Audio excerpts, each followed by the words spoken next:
Hello folks, this is the Black Weasel and today's One Piece chapter 823. So we're going to go ahead and get right to it. Alright, and the name of the chapter is called A World of Buzz. And the front page of the mini story arc is from the Decks of the World, the 500 million Berryman arc, Val 15 still hasn't returned to the Boyne Archipelago. And we got a Hercules and a big ass beetle buzzing around. Not gonna lie, that is a big ass beetle roaming across the earth. Alright, so we have a cover art of Kaido from Manga Panda. We have the curly hair pirates.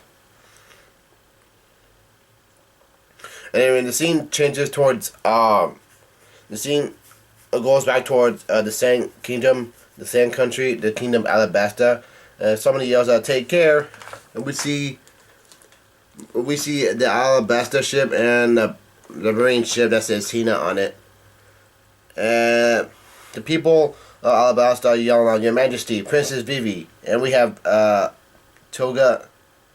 We have the old guy from 2 years back, and he said Vivi sure looked pretty enthusiastic back there. And Koza said, "I guess her piracy tendency have woken again." And he said, "Just when I thought she became a proper princess." And then the scene changes towards the Marines battleship, and Hina says, "Yes, Hina here. We just departed Alabasta." And she said, "I will ensure the Nefeltari family makes it safely to Amerijor. Our estimated time of arrival is..." And she gets interrupted by Django and Full Body. And they yell at Princess. And now Hina has become a Rear Admiral of the Navy, so she herself got promoted as well. She's now wearing sunglasses as well. And also, the scene changes towards the Alabasta ship, and Vivi is on top of the viewing post of the ship, and she's just looking at the sea from a high view. And some people say, "Princess, get down from there at once." And Vivi said, "The salty breeze feels so wonderful." And some people could be yelling out, "Princess."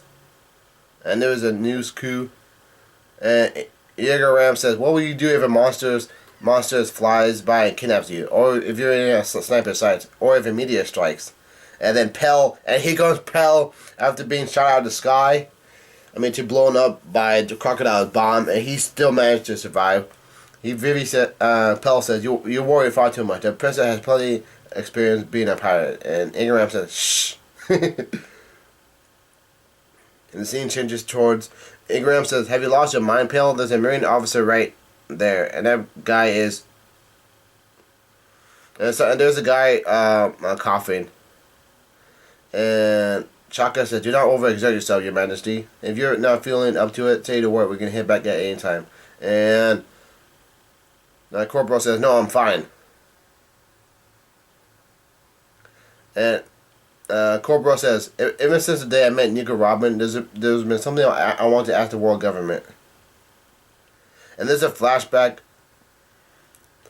of Nico Robin says, "My dream forwards me far too many enemies." Because this goes back towards when Nico saves Luffy from Crocodile's poison by giving him the antidote, and then Cobra asks Robin why she lied, because she wanted to find the poneglyphs. She wanted to find the true poneglyphs, but she said that there's far too many obstacles in my way. So this is Cobra asking asking the world government about something. And then Chaka said about the poneglyphs, I assume. And then Cobra says, "Yes, come hell or high water, I will see to it that I attend this Reverie."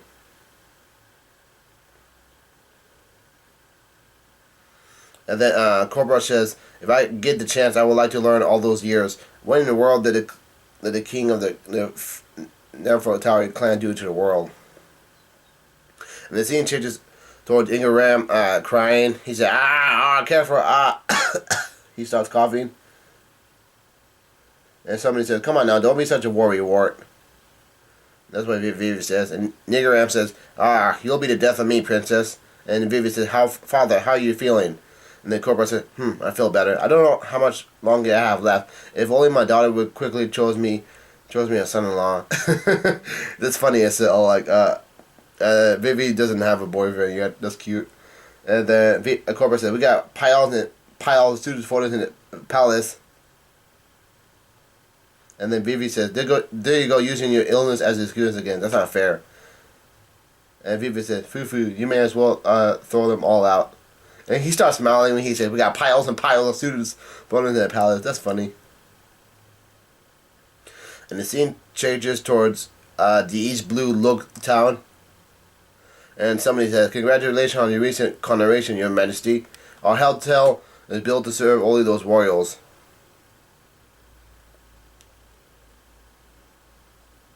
And and there's a debut character of this girl named Sally Nantucket, who is a queen of the Goa Kingdom.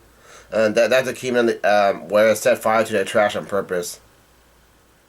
But during Loketown. Anyway, this girl says, no, somebody says, "On the way to Reverie once every 4 years. Please make yourselves at home. I've seen." And then Sally says, "I've seen worse. What do you think, dear?" And this guy says, "There's definitely nothing special. All it offers is a view of Goldie Rogers' gallows." And then this guy says, "Well, I hope you can rest away the cares of the travel, King Stelly." And then King Stelly said, "Yes, yes, now be gone with you. Trash belongs in a can." Oh, I remember this guy. This guy is King Stelly, who is Sabo's adopted brother. Like he was an extra douche, a pretentious douche back in the day. Like as an 8-year-old, he talked down towards the poor people that were living in Trash Kingdom. That was kind of messed up at the time. The scene changes, whereas the narrator said the reason many a country are buzzed is because of the meeting that happens once every 4 years. In the center of the holy world, the holy land, Mary draws Reverie. And the scene changes towards the narrator said, at this conference of the world's greatest authorities, kings and queens from over 50 of the world's countries gather and discuss ongoing of global affairs. Together, they form a guiding plan for the years to come. We get shots of different kingdom. We get shots of different people. I'm not familiar with barely any of those. I'm trying. We have a guy whose mustache reminds me of Hitler, and then on the narratives, but peaceful, productive exchange between the ancestral heads of the world states, often in a tall order. We get more extra shots of different people I never even heard of. We have a guy who has a full bushy mustache. We have a guy who has good sideburns. We have a guy who has a handlebar mustache. We have a girl. We have a guy that's smoking a cigarette. And the scene changes towards the West Blue Decano country. And somebody says Don Chin Jiao Orwell Sai has yet to return. The war is over. And some guy says it seems they were not making time for the Reverie. There are many things I wish for them to say. The scene changes towards the South Blue, the evil Black John Kingdom. and Wobble is laughing. Ma ha ha. Sakura Kingdom, stupid Dalton. How shall we bring him down? This is a 2-year time skip appearance of Wobble. We have his wife. I can't see where the dog is, but we know the dog is here. He's wearing all black. And good to see he lives in South Blue. Anyways, the scene changes towards the Grand Line, the Sakura Kingdom, and Dalton yells out, "What?" And Korea said, "Don't give me that expiration look. I'm going to be the ship's doctor for the voyage. You should be jumping for joy." And the 140-year-old hag will go on the sea. The scene changes towards the country of Passion, Dressrosa, and somebody asks, "Can I go?" And a Violet says, How about as my lady in waiting?" And Rebecca says, "Sure, thank you, Viola." And Princess Mancherry says, "I bet you're excited." And the scene changes towards the Prudence Kingdom. And somebody says, and King Punch says, "King Riku, I refuse the escort ship. Let's go together to the Holy Land." And King Riku says everyone's acting off on some sort of vacation.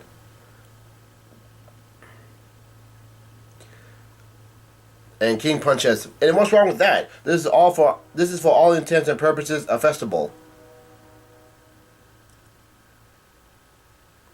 And at King Punch's, we have the King Punch's castle of his arm flexing, which is kind of funny. Anyway, the scene changes towards the red line, the sea floor, the Rigu Kingdom. And then Princess Shirashori says, I'm sorry, I just can't. I'm just scared. And then Shirashori says, Luffy promised me. He said that when we next meet, he'll take me to a real forest on the surface. And then she also says, of course, Luffy could probably take you much further than... And then somebody says, of course, Luffy could probably take you much further than that. Yeah, our destination this time around is merely straight up. All we need to do is float. And then the ministers of the left and right say, your brothers in the New Doom army will accompany us. And the left says, this isn't going to work. And then somebody says, Father, why don't we let Shuri say this out 1 minute, 1 window. And Bamboshi says, yeah, we got plenty of signatures for the petition for the relocation of the island anyways. Mambo. And then King Nimchu says, if she does not join us, we will appear as if we are untrusting with humans. This is quite the pickle. And Figubushi says, Shoshi, what did you gain from the Straw House? This meeting was the greatest dream of our mother, our queen. Let us go together. So now, at the freshman island, they're trying to convince the princess to go with them. Anyway, the scene changes towards the main characters of the story. This takes place, the narrative says, elsewhere, Luffy's party. Somebody said a little to starboard, and they're back on 1,000 Sunny. Actually, you know what? This is the first time. This is the first time Luffy's back on 1,000 Sunny since chapter 700. So it's really, really been a while. Since like 2003, I believe. And Chopper says, "That good?" And Nami says, "A little more." And Luffy yells out, "Hey, hey, hey!" And Luffy says, "Put your back into it. I want to see some enthusiasm. We're gonna sing at this rate." And Nami said, "Quiet, you. Everyone's still on the mend because a certain someone thought it'd be cute to free fall from the top of the zoo." And then Peckham said, "Thank you for that. I've never been more glad to be alive. Also, I remember this, Luffy." Yeah. And Nami said, "Huh. We drifted a tiny bit off of course. Again, a little to port." And somebody says, "Okie dokie, leave it to me." And Luffy says, "She be more like her. She's super cheery." And then Carrot says, "Wow, we really are floating on the water. Who would have thought a heavy-looking ship like this could actually float?" And we have a debut character that says, "Mink Tribe Musketeer Squad Member Carrot." And Luffy says, "What? What the heck are you doing here?" And I'm Carrot, and Brooke is confused, and Pedro is a little bit angry. "Carrot, you, why?" And Carrot hugs Luffy, and she says, "Attack the lawn, got you." And Luffy yells like, "Ah!" And she starts hugging everyone. Nami, Chopper, Baron Corpse, ow, bony. Brooke yells like, "Ah, boring." And Pedro says, "I'm sorry, but would it be possible to turn the ship around real quick?" And the Carrot said, "Don't send me back. One is gonna yell at me." And Pedro said, "Are you trying to cause trouble for our saviors, Carrot? We're going to be infiltrated on Yonku's stronghold. This is no game." And Carrot said, "I just really, really wanted to go out to sea on an adventure just once. Please, I'll do anything. Just let me go with you." And Carrot says, "Look, so now I'm just a burden. I brought provisions, a carrot, bento, and a carrot juice, and a snack. A carrot. And a change of clothes. What the hell?" She brought a bunch of stuff that related towards a carrot. And Pecan says, "And how long do you expect all of that to last?" "About half a day. The city is a big place after all." And then somebody says, "What? It's going to take several days, even if we hit straight there?" And somebody yells like, "Is it even possible for something to be so big?"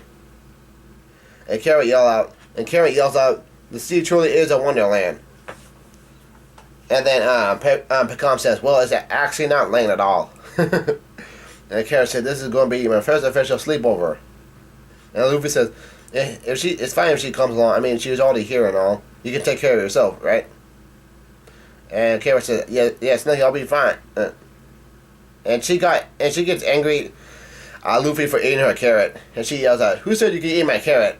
And Luffy yells out, "Gah!"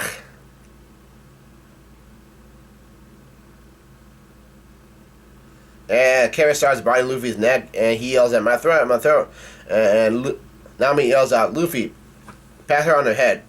And that's what Luffy did, pat her on her head. And since she's part rabbit, she blushes as well. And Luffy said, that was a close one. She almost got me. You're a crazy one, I'll give you that. And Carrot says, "Okay, I guess you can have my carrot." And Chopper says, "She almost took out Luffy." And somebody says, "To be fair, she is certainly stronger than your average." And Brooke says, "Whoa, when the heck did Pedro get all the way up there?" And Luffy's still eating carrot, and he said, "Man, I'm starving. Let's have some grub." And Luffy yells at someone, "Go prepare a feast." And Nami says, "For crying out loud, your skill set is so one-dimensional. Fine, I'll do it. Just watch and see for me." And Luffy said, "Woohoo!" And Nami said, "That'll be 5,000 berries from each of you." And Luffy, Chopper, and Brooke yell out, wait. And Pedro receives the news from a news crew. And Brooke and somebody yells out, "That's almost all my allowance." And somebody said, "So what are we going to do then?" And Pedro said, "This sure is a huge title." And Luffy said, "I'll make the food."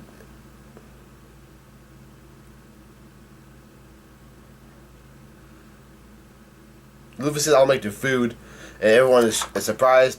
And Pedro is reading to himself. A line that was for several thousand years shrouded in secrecy has finally been discovered.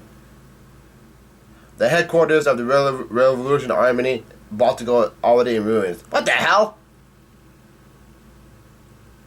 Oh, I know who the hell done it.